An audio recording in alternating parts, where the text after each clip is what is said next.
C'est le journal du télétravail. Notre invité du jour nous a interpellés en publiant une tribune intitulée Pourquoi le bien-être des employés pourrait bien sauver le monde. Vaste sujet et belle promesse, mais aussi et surtout une vision sur la redéfinition nécessaire du travail, une classification des entreprises hybrides en plusieurs sous-catégories selon leur degré de flexibilité, et puis des concepts simples, des exemples concrets à mettre en place pour que l'entreprise de demain soit aussi performante qu'agréable à vivre.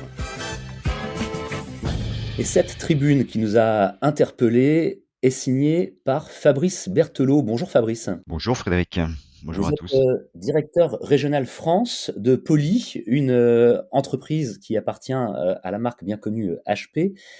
Et comme je le disais en préambule, vous avez écrit, publié une chronique Pourquoi le bien-être des employés pourrait bien sauver le monde. Quelque chose de très intéressant. On en parle régulièrement, mais on va en parler un petit peu plus précisément et un petit peu plus longuement avec vous aujourd'hui dans le journal du télétravail, parce que la question du bien-être des employés, elle se pose à nouveau depuis qu'on demande souvent aux gens de travailler de chez eux parce que tout n'est pas forcément adapté.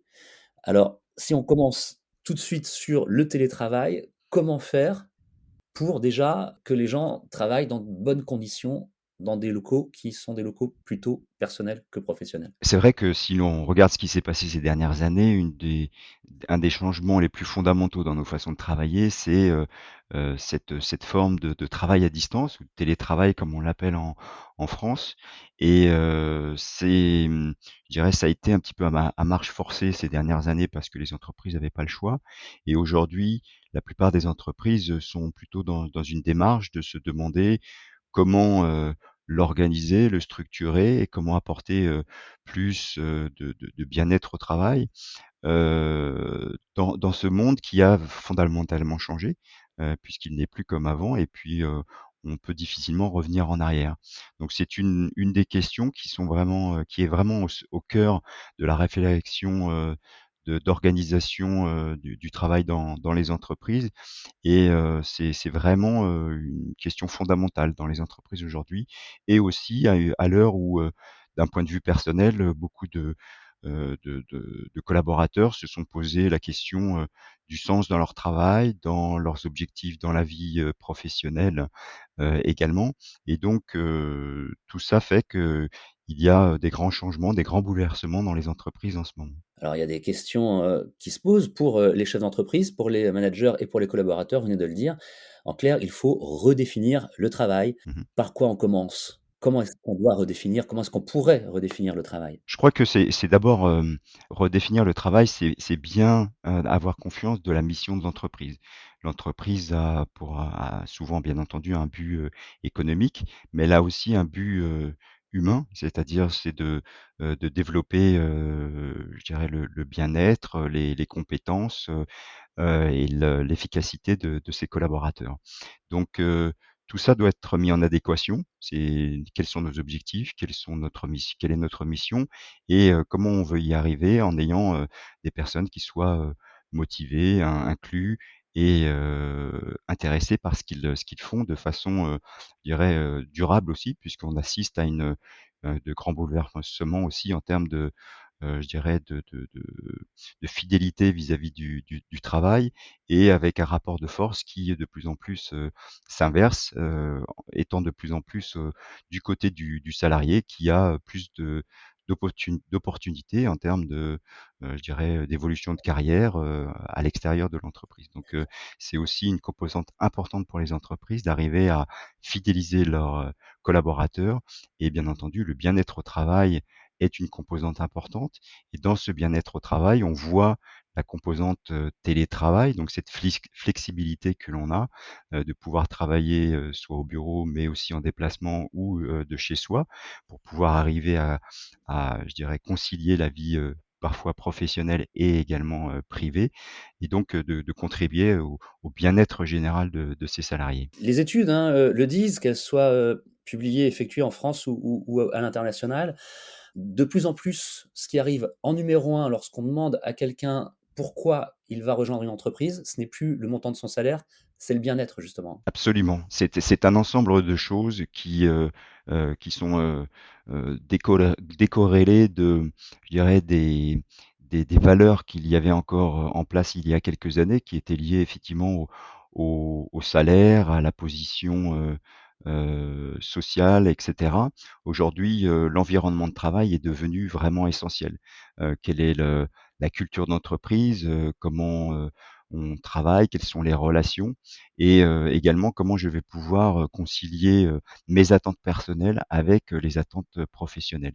Et donc encore une fois, le télétravail ou cette flexibilité dans la possibilité de s'organiser est vraiment clé pour, les personnes qui notamment, rejoignent l'entreprise et qui ont la possibilité de comparer, ce que propose une entreprise par rapport à une autre. Donc ils vont choisir, aussi leurs critères seront aussi basés sur, cette capacité à faire du télétravail, à avoir une certaine flexibilité dans leur, organisation, ainsi que, l'ensemble de je dirais de la culture d'entreprise d'une façon, générale qui pèse, et qui est important dans les critères de sélection d'entreprise. À propos de flexibilité, Fabrice Berthelot, il y a un terme que je trouvais intéressant dans votre tribune. Vous dites que certaines entreprises sont, je cite: «à peine hybrides», tandis que d'autres sont hyper hybrides. Vous pouvez nous Oui. en dire un petit peu plus ou développer ce point? Tout à fait. Alors ça c'est lié à la culture de l'entreprise. Vous avez certaines entreprises qui vont, vers le télétravail en se disant: «Effectivement, aujourd'hui, on est obligé de le faire». Donc, ils vont, mettre en place, je dirais, de façon un petit peu contrainte, le télétravail parce que ça répond à une demande, mais ça va souvent à l'encontre de la culture de l'entreprise où il y a une forte culture, du présentiel. Alors, bien entendu, il y a certaines entreprises qui ont des activités qui font que par définition les employés ont besoin d'être sur site, ça la question se pose pas. Mais lorsque l'entreprise a la possibilité d'avoir, je dirais plus de flexibilité dans son organisation, vous avez des entreprises qui sont encore très réticentes, et c'est souvent, lié à des questions, je dirais de culture de l'entreprise et de modèle de management. Et puis vous avez d'autres entreprises qui ont compris que cette, flexibilité et dont le télétravail fait partie, était un facteur vraiment important en termes de motivation, mais aussi en termes de qualité d'interaction et de façon de travailler entre les collaborateurs. Et on le voit, ces entreprises qui sont hyper hybrides, je dirais, elles ont un petit peu, ouvert, la voie vers une nouvelle façon de travailler où, la distance et le lieu n'est plus un problème. C'est-à-dire que la technologie aujourd'hui permet, à n'importe quelle entreprise d'avoir des personnes sur site, des personnes à distance, qu'elles soient chez les clients ou qu'elles travaillent de chez elles et d'avoir une continuité, de productivité, d'échange, de collaboration, de communication entre les entreprises qui soit, heu, aussi bonne que lorsque tout le monde est sur site, voire meilleure. Mais pour en arriver là, bien entendu, on accompagne beaucoup d'entreprises pour s'assurer que leur choix technologique, leur environnement technologique, que quand les collaborateurs sont au bureau ou qu'ils soient à distance, soient les bons.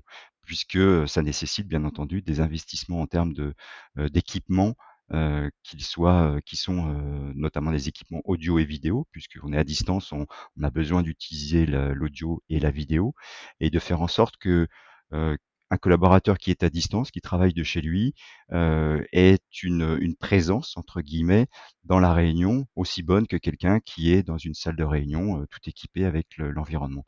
Donc, l'environnement technologique aussi contribue énormément à, faire en sorte que les équipes soient impliquées et se sentent, au même niveau, quel que soit l'endroit dans lequel ils sont. L'équipement, hein, informatique, audio et vidéo, effectivement, c'est très important. D'ailleurs, vous savez de quoi vous parlez puisque votre entreprise, Poly, conçoit, fabrique des produits audio et vidéo, justement, haut de gamme et ce n'est pas nouveau d'ailleurs. On vient de parler de l'équipement et c'est vrai que c'est très important, Fabrice Berthelot. Il y a peut-être autre chose aussi, c'est qu'on sait qu'en France, pas tous, beaucoup de patrons, beaucoup même de managers sont un petit peu frileux, ont peur, ils se disent que si les employés sont à distance, peut-être qu'ils vont être moins productifs, bien que les études prouvent plutôt le contraire.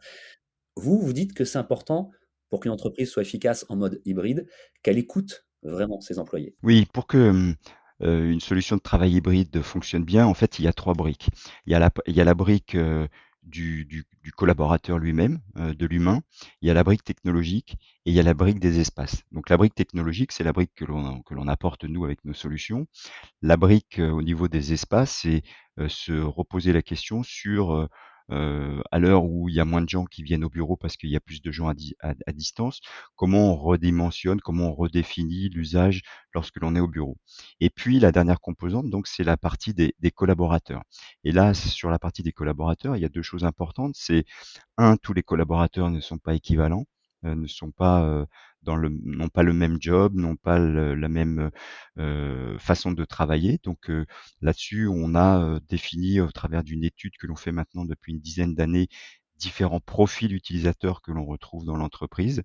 Ça couvre à peu près 85 à 90 des, profils que l'on retrouve de façon standard dans l'entreprise, et en fonction de ces profils utilisateurs, on va préconiser des solutions technologiques qui sont différentes. Le deuxième aspect sur la partie, je dirais, humain, c'est effectivement ce que vous disiez, c'est la partie, management et organisation de l'entreprise. Ce sont des changements qui sont profonds, ce sont des changements dans les interactions entre les personnes, dans les outils que l'on utilise pour communiquer et collaborer, qui sont, des changements, fondamentaux. Donc il faut accompagner, les collaborateurs là-dessus, et aussi et en particulier les managers qui, avaient l'habitude, d'avoir leurs équipes, autour d'eux, au bureau, et puis là maintenant, il y en a qui sont pas là tous les jours, il y en a qui travaillent à distance, et donc comment je m'assure que ces collaborateurs qui sont, plus ou moins à distance, restent, je dirais, font partie de l'équipe, restent informés, restent inclus, qu'ils se sentent pas isolés, qu'ils restent motivés, et cetera.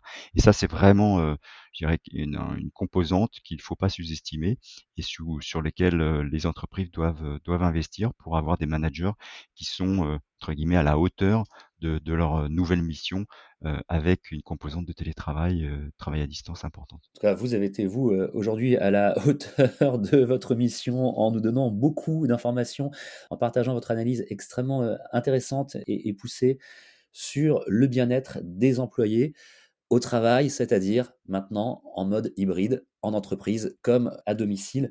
Merci beaucoup, Fabrice Berthelot, d'avoir répondu, aux questions du journal du télétravail. Merci à vous et à très bientôt. À bientôt. Je rappelle que vous êtes, directeur régional France de Poly. Poly, une entreprise qui, produit, qui conçoit des produits audio et vidéo haut de gamme et qui a été très récemment rachetée par HP, la multinationale informatique bien connue. Le journal du télétravail, c'est le podcast qui vous aide à mieux télétravailler. Vous le retrouvez sur le site du magazine Capital, capital.fr. Vous retrouvez des prolongements de nos entretiens, de nos épisodes de podcast à l'écrit dans votre magazine Management. Et si vous souhaitez communiquer avec nous, nous proposer des sujets ou nous poser des questions, une adresse email, lejournaldutélétravail@gmail.com. À bientôt. C'est le journal du télétravail.